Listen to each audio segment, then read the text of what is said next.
नमस्कार, मैं हूं दिव्या। बिहारी न्यूज में आपका स्वागत है। आज है 10 दिसंबर, दिन मंगलवार। खबरों के बढ़ने से पहले एक नजर सुर्खियों पर। बीपीएससी 70वीं प्री में धांधली रोकने के लिए सरकार सख्त। ईओयू ने जारी की एडवाइजरी। किसी तरह की सूचना देने के लिए हेल्पलाइन नंबर भी हुआ जारी। 11 दिसंबर को लखीसराय में रोजगार मेला। सुबह 10:30 बजे से शाम के 4 बजे तक मेले का होगा आयोजन। भाग लेने के लिए एनसीएस पोर्टल पर करें रजिस्ट्रेशन। असंतोषजनक जल आपूर्ति योजनाओं की होगी मरम्मत।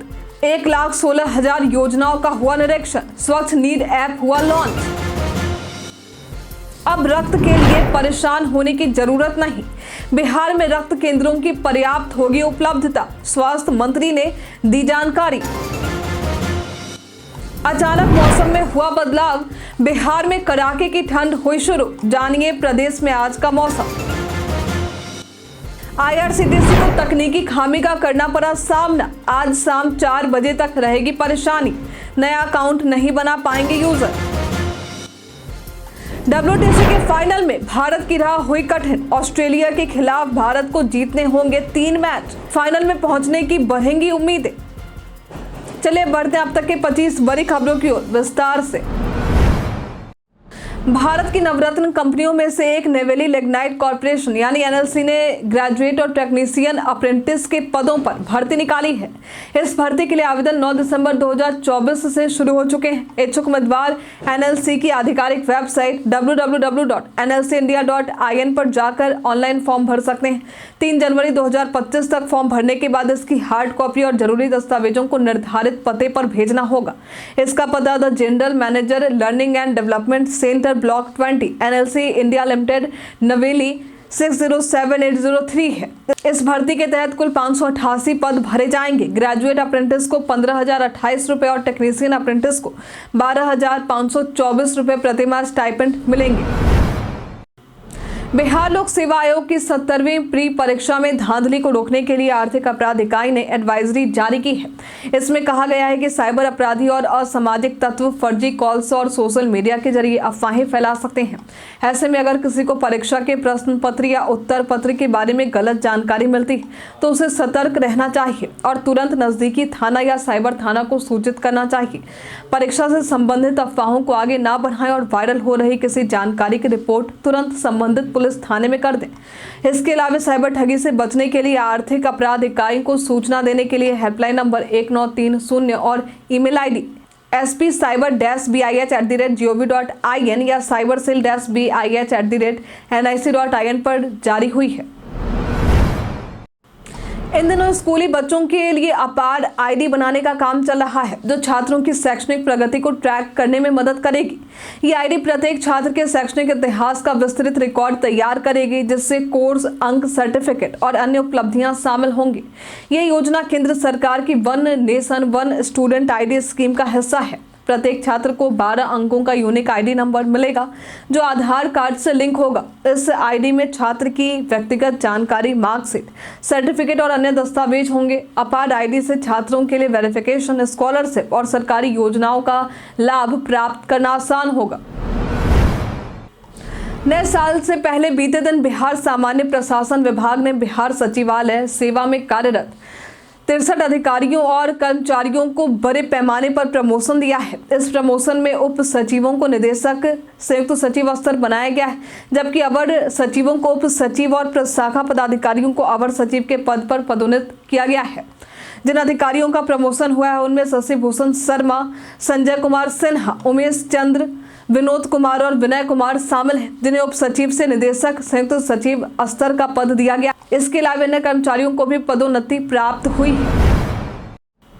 सर्दी में वाटर हीटर रॉड यानी इमर्सन रॉड का इस्तेमाल बहुत आम है, लेकिन इसे इस्तेमाल करते वक्त सावधानी बरतनी जरूरी है। पुराने हीटर रॉड का उपयोग ना करें और हमेशा इसे प्लास्टिक की बाल्टी में ही डालें। लोहे की बाल्टी से बचें, ये आपके लिए खतरनाक साबित हो सकती है। स्विच ऑन करने से पहले रॉड को पानी में डालें और स्विच ऑन करने के बाद बाल्टी को ना छुएं। अगर पानी कम हो तो हीटर ऑन रहते हुए उसमें पानी ना डालें, इससे करंट लग सकता है। कभी भी गर्म पानी निकालते समय रॉड को ना छुएं। रॉड को बंद करने के तुरंत बाद ना निकालें। 15-20 सेकंड तक इंतजार करें। नया इमर्सन रॉड खरीदते वक्त ISI मार्क और सही वोल्टेज वाले रॉड का चयन करें।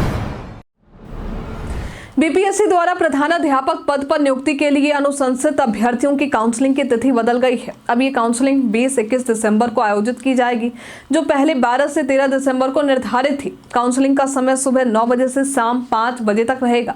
सत्यापन के लिए अभ्यर्थियों को उनके वर्तमान जिले के प्रमंडलीय मुख्यालय में बुलाया जाएगा और जो राज्य से बाहर हैं उन्हें पटना में सत्यापन के लिए बुलाया जाएगा। काउंसलिंग 5 स्लॉट में होगी और अभ्यर्थियों को समय और तिथि की जानकारी SMS के माध्यम से दे दी जाएगी। अभ्यर्थियों को सत्यापन के समय सभी जरूरी कागजात जैसे आधार कार्ड, शैक्षणिक प्रमाण पत्र और अनुभव प्रमाण पत्र लाना जरूरी है।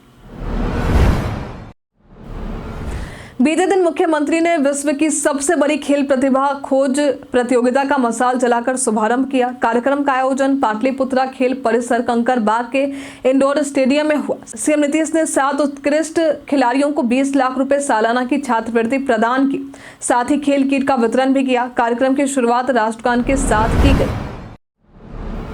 IRCTC को 9 दिसंबर को तकनीकी खामी का सामना करना पड़ा, जिसके कारण यात्री 1 घंटे तक टिकट बुक नहीं कर पाए। हालांकि सेवाएं अब बहाल हो चुकी हैं, लेकिन कुछ अस्थायी प्रतिबंध लगाए गए हैं। 9 दिसंबर की शाम 4 बजे से 10 दिसंबर की शाम 4 बजे तक IRCTC पर नया अकाउंट बनाना और मौजूदा अकाउंट का पासवर्ड रीसेट करना संभव नहीं होगा। ये समस्या खासतौर पर तत्काल टिकट बुकिंग के दौरान आई, जिससे यात्रियों में असंतोष फैल गया और सोशल मीडिया पर शिकायतें बढ़ गई। फिलहाल वेबसाइट और ऐप चालू है, लेकिन प्रतिबंध जारी रहेगा। IRCTC ने इस व्यवधान के कारण का स्पष्ट रूप से उल्लेख नहीं किया है।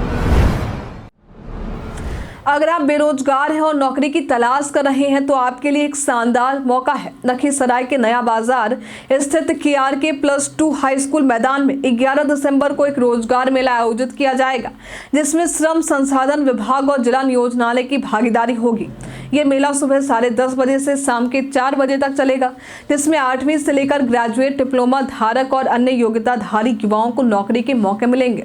इस मेले में बड़ी और स्थानीय कंपनियां जैसे MRF, TVS, नाथ पब्लिक स्कूल और अन्य शामिल होंगे। इच्छुक उम्मीदवारों को www.ncs.gov.in पोर्टल पर पंजीकरण कराना होगा। यह आयोजन स्थल पर पंजीकरण की सुविधा भी उपलब्ध होगी। बिहार में पटना के अलावा भागलपुर, गया, मुजफ्फरपुर और दरभंगा में मेट्रो परियोजना शुरू करने की योजना जारी है। मेट्रो परियोजना का पहला फेज अंतिम चरण में है और इसे 15 अगस्त 2025 को शुरू किया जाएगा। भागलपुर में भी मेट्रो परियोजना को मंजूरी मिल गई है, जहां 2 कॉरिडोर पर 22 मेट्रो स्टेशन बनाए जाएंगे। पहले कॉरिडोर में सबौर से नाथनगर तक 16 स्टेशन होंगे, जबकि दूसरे कॉरिडोर में स्टेशन चौक से जगदीशपुर तक 6 स्टेशन होंगे। निर्माण कार्य अगले 6 महीने में शुरू होने की उम्मीद है। परियोजना में पर्यटन स्थलों को मेट्रो से जोड़ने की योजना भी है, जैसे मंदार हिल और अजगैबी नाथ मंदिर। अधिकांश जमीन सरकारी होंगे, जिससे परियोजना में कम परेशानी आएगी। बिहार में गंगा नदी में पाई जाने वाली डॉल्फिन अपने अस्तित्व के संकट से जूझ रही है। अवैध शिकार, बैराज, बांध और नदी में हो रहे निर्माण कार्यों से उनकी संख्या में कमी आई है। डॉक्टर रविंद्र कुमार सिन्हा, जिन्हें डॉल्फिन मैन कहा जाता है, उन्होंने बताया कि निर्माण कार्यों के कारण डॉल्फिन को खतरा है और वे अक्सर अन्य क्षेत्रों में पलायन कर रही हैं। गंगा नदी में बांधों और बैराज के निर्माण से डॉल्फिन की प्रजनन प्रक्रिया पर असर पड़ा है, जिससे उनकी संख्या में गिरावट आई है। हालांकि बिहार में सुल्तानगंज से कहलगांव तक डॉल्फिन की संख्या ज्यादा है और इस क्षेत्र में विक्रमशिला डॉल्फिन सेंचुरी स्थापित की गई है। हर घर नल का जल आपूर्ति निश्चय योजना के तहत लोक स्वास्थ्य अभियंत्रण विभाग यानी PHE ने बंद या असंतोषजनक जल आपूर्ति योजनाओं की पहचान कर मरम्मत का काम शुरू किया है। मंत्री नीरज कुमार सिंह के अनुसार पेयजल मोबाइल ऐप के माध्यम से अब तक 1.16 लाख योजनाओं का निरीक्षण किया गया, जिनमें से 14,559 असंतोषजनक योजनाओं की मरम्मत हो चुकी है। 52,250 विभागीय योजनाओं का निरीक्षण किया गया, जिसमें से 2,088 योजनाओं की मरम्मत की गई और लगभग 95% योजनाएं अब कार्यरत हैं। साथ ही पंचायती राज विभाग से हस्तांतरित 68,000 योजनाओं में से 12,471 असंतोषजनक योजनाओं की मरम्मत भी की जा चुकी है। इसके अलावा स्वच्छ नीर ऐप लॉन्च किया गया है, जिससे नागरिक जल आपूर्ति से संबंधित शिकायतें आसानी से दर्ज कर सकते हैं। बिहार के स्वास्थ्य मंत्री मंगल पांडे ने कहा है कि अब राज्य में रक्त की आवश्यकता पर चिंता करने की जरूरत नहीं है। राज्य के 126 सरकारी और गैर सरकारी रक्त केंद्रों पर रक्त की पर्याप्त उपलब्धता सुनिश्चित की जा रही है। इसके अलावा लोग हेल्पलाइन नंबर 104 पर संपर्क कर तुरंत रक्त प्राप्त कर सकते हैं। ग्रामीण क्षेत्रों में ब्लड बैंकों की कमी को दूर करने के लिए 21 सितंबर के बाद रक्त संग्रह इकाइयों की संख्या 6 से बढ़कर 64 की गई है। राज्य के विभिन्न जिलों में ब्लड डोनेशन कैंप लगाए जा रहे हैं और रक्त ट्रांसफ्यूजन वैन भी कार्यरत है। इसके अलावा थैलेसीमिया, हेमोफीलिया और अन्य मरीजों को निःशुल्क रक्त भी उपलब्ध कराया जा रहा है। ठंड का मौसम स्मार्टफोन के लिए भी चुनौतीपूर्ण हो सकता है, क्योंकि ये बैटरी और परफॉर्मेंस पर असर डालता है। कम तापमान में लिथियम आयन बैटरी की रासायनिक प्रतिक्रिया धीमी हो जाती है, जिससे बैटरी जल्द खत्म होता है। ठंड के कारण स्मार्टफोन की टच स्क्रीन की सेंसिटिविटी भी घट सकती है, जिससे टच कमांड सही से काम नहीं करते। इसके अलावा अत्यधिक ठंड से स्क्रीन भी बंद हो सकती है। इससे बचने के लिए फोन को गर्म स्थान पर रखें, लेकिन सीधे हीटर या आग के पास ना रखें। बैटरी को पूरी तरह से डिस्चार्ज होने से बचाएं और पावर बैंक से कनेक्ट रखें। फोन को नमी से बचाकर रखें और स्क्रीन को साफ कपड़े से पोंछें। बिहार के सरकारी इंजीनियरिंग कॉलेजों में पिछले 4 वर्षों से करीब 30% सीटें खाली रहती रही हैं। 2020-21 से 2023-24 तक 44,593 सीटों में से 13,257 सीटें खाली रही। हालांकि मंत्री सुमित कुमार सिंह का दावा है कि 2024-25 में स्थिति बेहतर हुई है और अधिकांश सीटें अब भर चुकी हैं। उन्होंने बताया कि बिहार में 10 रुपये प्रति माह में इंजीनियरिंग और 5 रुपये में पॉलिटेक्निक की पढ़ाई होती है। इसके अलावा राज्य में इंजीनियरिंग कॉलेजों में छात्रों का प्लेसमेंट भी बढ़ा है, जहां छात्र 3 लाख से 38 लाख रुपए तक के पैकेज में नौकरी पा रहे हैं। बिहार में अब 38 जिलों में इंजीनियरिंग कॉलेज हैं और छात्रों के लिए रोजगार के अवसर भी बढ़ रहे हैं। बिहार में इस सप्ताह से कड़ाके की ठंड का एहसास होने लगा है। पश्चिमी विक्षोभ और चक्रवातीय परिसंचरण के कारण मौसम में अचानक बदलाव देखने को मिला। प्रदेश में आज का मौसम शुष्क रहने की संभावना जताई जा रही है। आज प्रदेश के उत्तर मध्य, उत्तर पूर्व और दक्षिण पूर्व भागों में कई जगहों पर घना कोहरा छाए रहने की संभावना है। प्रदेश में आज का अधिकतम तापमान 22 से 24 डिग्री और कुछ जगहों पर 24 से 26 डिग्री रहने की संभावना है। वहीं न्यूनतम तापमान 10 से 12 डिग्री रहने की संभावना जताई गई है। बीते दिन दरभंगा के मब्बी कमतौल स्टेट हाईवे पर मब्बी थाना पुलिस ने वाहन जांच के दौरान यूपी नंबर के एक ट्रक से 345 कार्टन विदेशी शराब बरामद किया। ट्रक में सवार 2 लोगों की गिरफ्तारी हुई। पुलिस के मुताबिक ये शराब एंटी लीकर अभियान के तहत बरामद की गई, जिसकी कुल मात्रा 3026.160 लीटर है। ट्रक की तलाशी लेने पर शराब की बोतलें भी मिली। दोनों आरोपियों को गिरफ्तार कर मब्बी थाना लाया गया है। दरभंगा के एसएसपी ने बताया कि दोनों आरोपियों की निशानदेही पर शराब की सप्लाई की जांच की जा रही है। कांग्रेस की वरिष्ठ नेता और पूर्व सांसद मनोरमा सिंह का 92 वर्ष की उम्र में निधन हो गया। उन्होंने रविवार को अंतिम सांस ली और सोमवार को पटना के दीघा घाट पर उनका अंतिम संस्कार किया गया। उनके पुत्र विभू शेखर सिंह ने उन्हें बीते दिन मुखाग्नि दी। इस अवसर पर कांग्रेस के कई वरिष्ठ नेता और कार्यकर्ता मौजूद रहे। मनोरमा सिंह ने 1984 और 1986 में बांका से लोकसभा चुनाव जीतकर सांसद का पद प्राप्त किया था। 1986 में हुए उपचुनाव में उन्होंने जॉर्ज फर्नांडिस को हराया था।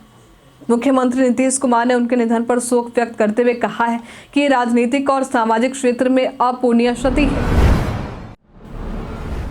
पूर्णिया के निर्दलीय सांसद और कांग्रेस नेता पप्पू यादव ने राष्ट्रीय जनता दल अध्यक्ष लालू प्रसाद यादव की राजनीतिक विरासत पर दावा किया है। पप्पू यादव ने कहा है कि वे लालू प्रसाद यादव की वैचारिक विरासत के उत्तराधिकारी हैं, न कि तेजस्वी यादव, जो उनके मुताबिक औसत व्यक्ति हैं। पप्पू ने यह भी कहा कि जब उन्हें पार्टी से निकाला गया तो उन्होंने ये कहा था कि लालू यादव की संपत्ति का उत्तराधिकारी चाहे कोई भी हो, लेकिन उनके सामाजिक न्याय और विचारधारा का उत्तराधिकारी वे ही होंगे। पप्पू यादव ने यह भी स्पष्ट किया कि वे तेजस्वी यादव को नेता नहीं मानते और उनके खुद के राजनीतिक रास्ते अलग हैं। उन्होंने कहा कि तेजस्वी यादव अपने पिता के बेटे हैं, लेकिन उनका नेता बनने का हक नहीं। आरएलजेपी के राष्ट्रीय अध्यक्ष और पूर्व केंद्रीय मंत्री पशुपति कुमार पारस ने कहा है कि उन्हें एनडीए में नाइंसाफी का सामना करना पड़ा है, लेकिन उन्होंने राष्ट्रहित को ध्यान में रखते हुए एनडीए का समर्थन किया है।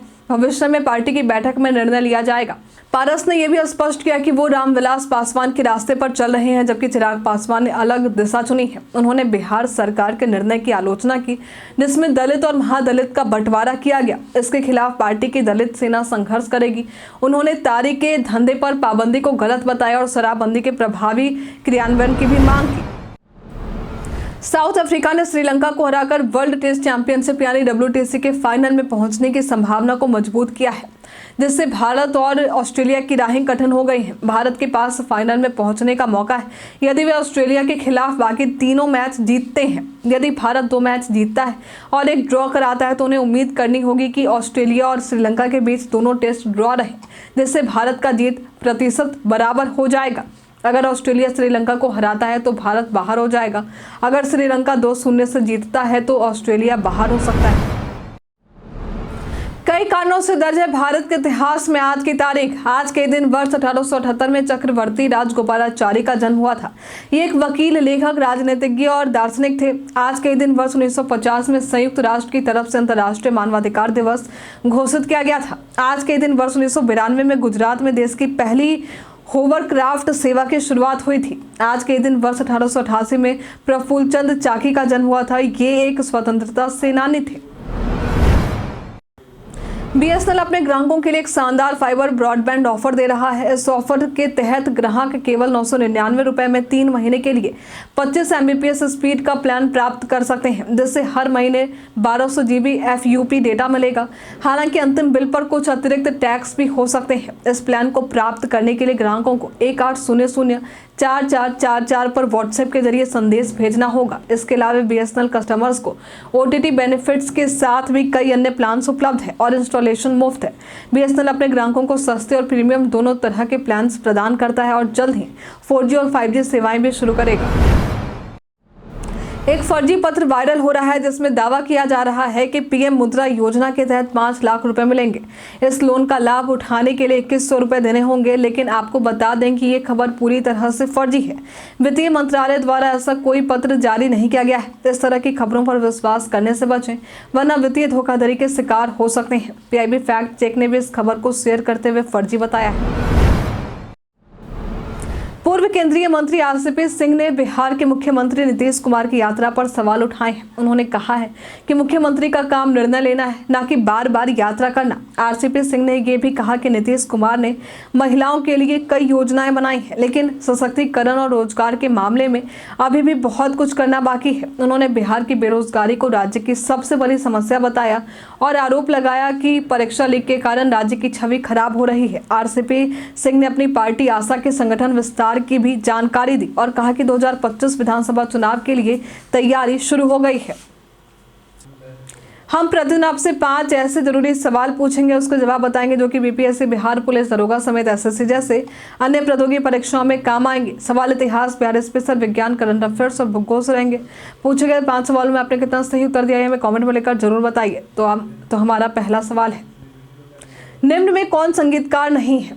ऑप्शन है आनंद मिलिंद, ऑप्शन बी है Chitragupta, option C RK Laxman, option D है हरिमोहन झा। इसका सही उत्तर है हरिमोहन झा। चीनी यात्री वेन सांग ने 625 ईस्वी से 640 ईस्वी तक किस विश्वविद्यालय में अध्ययन किया था? ऑप्शन ए है विक्रमशिला विश्वविद्यालय, ऑप्शन बी है उदंतपुरी विश्वविद्यालय, ऑप्शन सी है तक्षशिला विश्वविद्यालय, ऑप्शन डी है नालंदा विश्वविद्यालय। इसका सही उत्तर है नालंदा विश्वविद्यालय। बिहार सोशलिस्ट पार्टी की स्थापना 1931 में किसने की थी? ऑप्शन ए है रामवृक्ष बेनीपुरी, ऑप्शन बी है गंगाशरण सिन्हा, ऑप्शन सी है रामानंद मिश्रा, ऑप्शन डी है उपरोक्त सभी। इसका सही उत्तर है उपरोक्त सभी।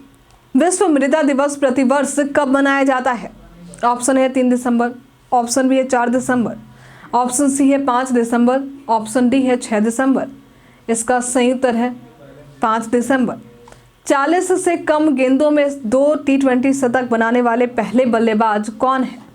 ऑप्शन ए है विराट कोहली, ऑप्शन बी है उर्विल पटेल, ऑप्शन सी है रोहित शर्मा, ऑप्शन डी है इनमें से कोई नहीं। इसका सही उत्तर है उर्विल पटेल। बीते दिन हमारे द्वारा पूछे गए सवाल का आप लोगों में से बहुत सारे लोगों ने अपना जवाब हमें हमारे कमेंट सेक्शन बॉक्स में लेकर दिया है। जिन्होंने हमारे द्वारा पूछे गए सवाल का जवाब, जिनके नाम है हैदर अली, दीपक जय, रवि मोहन वर्मा, धनंजय पासवान, आशा कुमारी, ललित, अंकित कुमार, शिव शक्ति, बाबूलाल मरांडी, राजू कुमार, निक्कू कुमार यादव, सुहाना अहमद खान, राजकिशोर महतो, पद्माकर चौधरी, मोहम्मद साकिर हुसैन, विद्यासागर, अमन कुमार, राजीव कुमार, जितेंद्र ठाकुर। इसी के साथ बढ़ते आज के सवाल की और आज का सवाल है, आपके क्षेत्र में ठंड बढ़ी है या नहीं?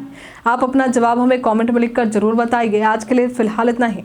बिहार के तमाम खबरों के साथ बने रहने के लिए देखते रहे बिहारी न्यूज। और साथ ही अगर आप यूट्यूब से देख रहे हैं तो चैनल को लाइक करना और सब्सक्राइब करना, अगर आप फेसबुक से देख रहे हैं तो पेज को फॉलो करना ना भूलें।